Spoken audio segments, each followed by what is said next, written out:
1.5 साल के अंतराल के बाद करतारपुर साहिब कॉरिडोर अब फिर से खुल गया है। साथियों, गुरु नानक जी ने कहा है, बीच दुनिया सेवी कमाइए त दरगिह बेसन पाइए। यानी संसार में सेवा का मार्ग अपनाने से ही जीवन सफल होता है। हमारी सरकार इसी सेवा भावना के साथ देशवासियों का जीवन आसान बनाने में जुटी है। न जाने कितनी पीढ़ियां जिन सपनों को सच होते देखना चाहती थी, भारत आज उन सपनों को पूरा करने का भरपूर प्रयास कर रहा है। साथियों, अपने 5 दशक के सार्वजनिक जीवन में मैंने किसानों की परेशानियों को, उनकी चुनौतियों को बहुत करीब से देखा है, महसूस किया है। इसलिए जब देश ने मुझे 2014 में प्रधानमंत्री के रूप में सेवा का अवसर दिया, तो हमने कृषि विकास, किसान कल्याण को सर्वोच्च प्राथमिकता दी। साथियों, इस सच्चाई से बहुत लोग अनजान हैं कि देश के 100 में से 80 किसान छोटे किसान हैं। उनके पास 2 हेक्टेयर से भी कम जमीन है। आप कल्पना कर सकते हैं, इन छोटे किसानों की संख्या 10 करोड़ से भी ज्यादा है। उनकी पूरी जिंदगी का आधार यही छोटी सी जमीन का टुकड़ा है। यही उनकी जिंदगी होती है। और इस छोटी सी जमीन के सहारे ही वो अपना और अपने परिवार का गुजारा करते हैं। पीढ़ी दर पीढ़ी परिवारों में होने वाला बंटवारा इस जमीन को और छोटा कर रहा है। इसलिए देश के छोटे किसानों की चुनौतियों को दूर करने के लिए हमने बीज, बीमा, बाजार और बचत, इन सभी पर चौतरफा काम किया। सरकार ने अच्छी क्वालिटी के बीज के साथ ही किसानों को neem coated urea, soil health card, micro irrigation जैसी सुविधाओं से भी जोड़ा। हमने 22 करोड़ सॉइल हेल्थ कार्ड किसानों को दिए और इस वैज्ञानिक अभियान के कारण एग्रीकल्चर प्रोडक्शन भी बढ़ा। साथियों, हमने फसल बीमा योजना को अधिक प्रभावी बनाया। उसके दायरे में ज्यादा किसानों को लाए। आपदा के समय ज्यादा से ज्यादा किसानों को आसानी से मुआवजा मिल सके, इसके लिए भी पुराने नियम बदले। इस वजह से बीते 4 साल में 1 लाख करोड़ रुपए से अधिक का मुआवजा हमारे किसान भाई बहनों को मिला है। हम छोटे किसानों और खेत में काम करने वाले श्रमिकों तक बीमा और पेंशन की सुविधाओं को भी ले आए। छोटे किसानों की जरूरतों को पूरा करने के लिए सीधे उनके बैंक खातों में 1,62,000 करोड़ रुपए ट्रांसफर किए, सीधे उनके खाते में। साथियों, किसानों को उनकी मेहनत के बदले उपज की सही कीमत मिले, इसके लिए भी अनेक कदम उठाए गए।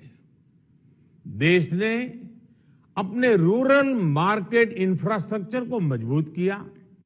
हमने एमएसपी तो बढ़ाई ही, साथ ही साथ रिकॉर्ड सरकारी खरीद केंद्र भी बनाए।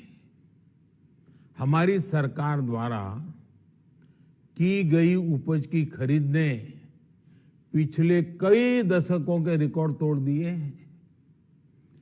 देश की 1,000 से ज्यादा मंडियों को ई नाम योजना से जोड़कर हमने किसानों को कहीं पर भी अपनी उपज बेचने का एक प्लेटफॉर्म दिया और इसके साथ ही देश भर की कृषि मंडियों के आधुनिकीकरण पर भी हमने करोड़ों रुपए खर्च किए। साथियों, आज केंद्र सरकार का कृषि बजट पहले के मुकाबले 5 गुना बढ़ गया है। हर वर्ष 1.25 लाख करोड़ रुपए से अधिक कृषि पर खर्च किए जा रहे हैं।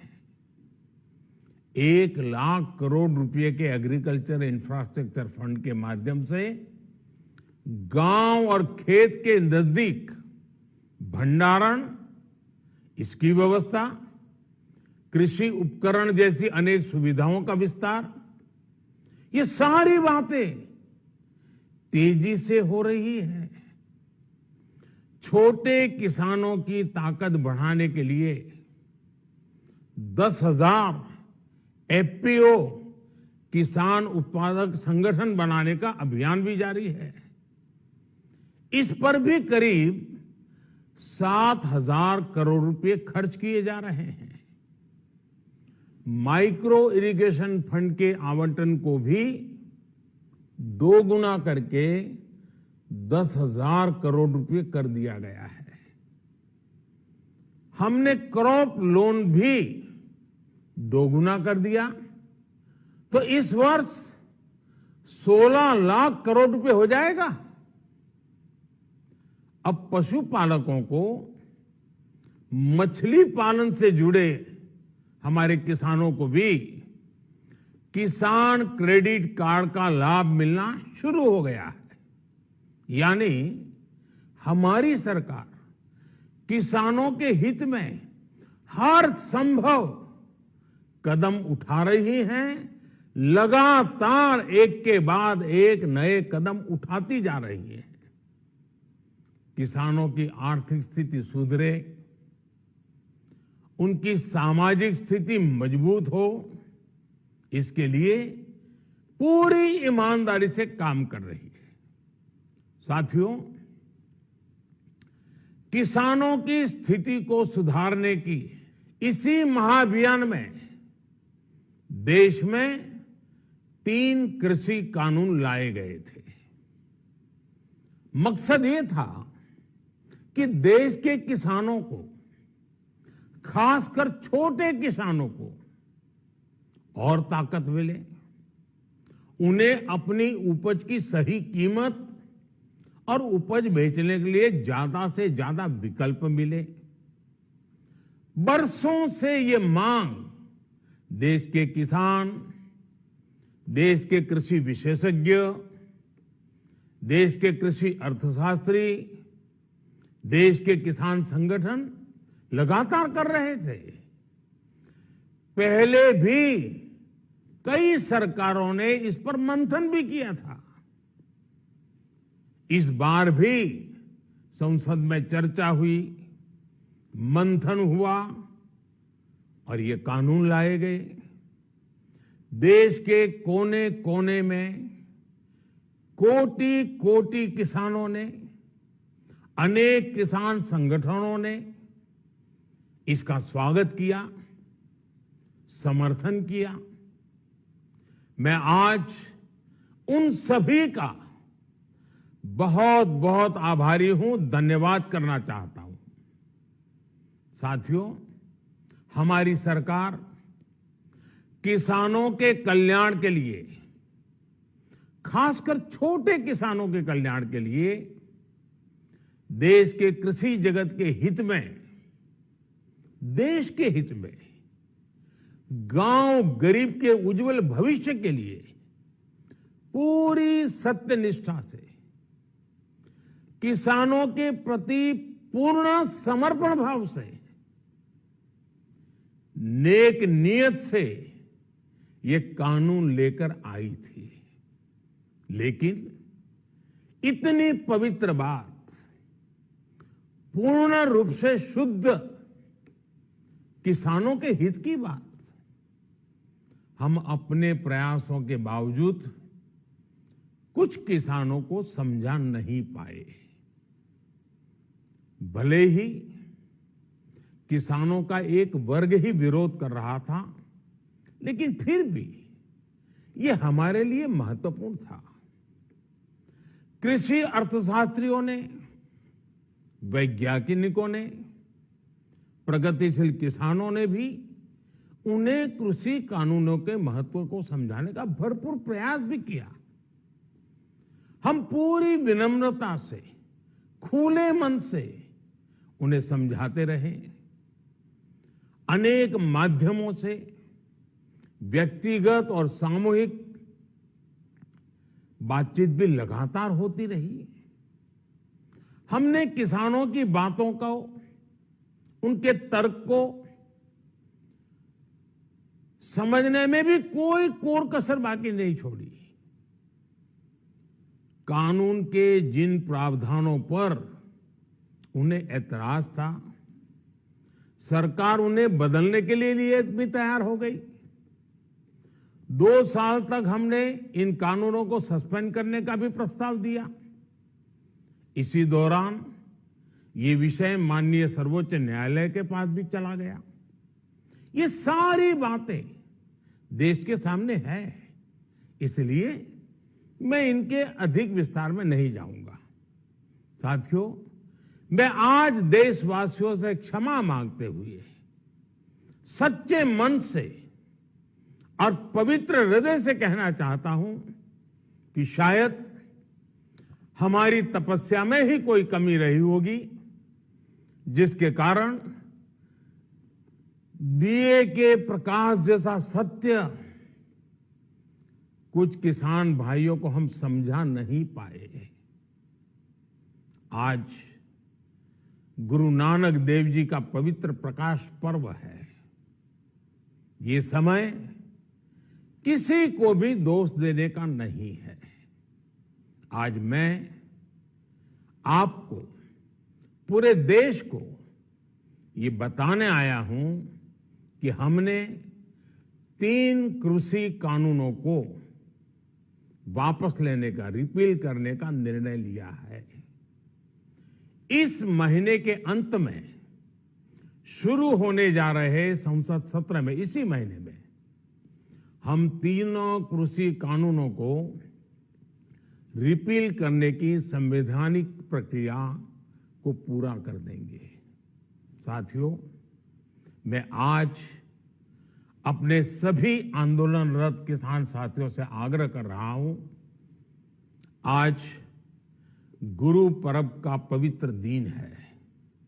अब आप अपने अपने घर लौटे, अपने खेत में लौटे, अपने परिवार के बीच लौटे। आइए एक नई शुरुआत करते हैं, नए सिरे से आगे बढ़ते हैं। साथियों, आज ही सरकार ने कृषि क्षेत्र से जुड़ा एक और अहम फैसला लिया है। 0 बजट खेती यानी प्राकृतिक खेती को बढ़ावा देने के लिए, देश की बदलती आवश्यकताओं को ध्यान में रखकर क्रॉप पैटर्न को वैज्ञानिक तरीके से बदलने के लिए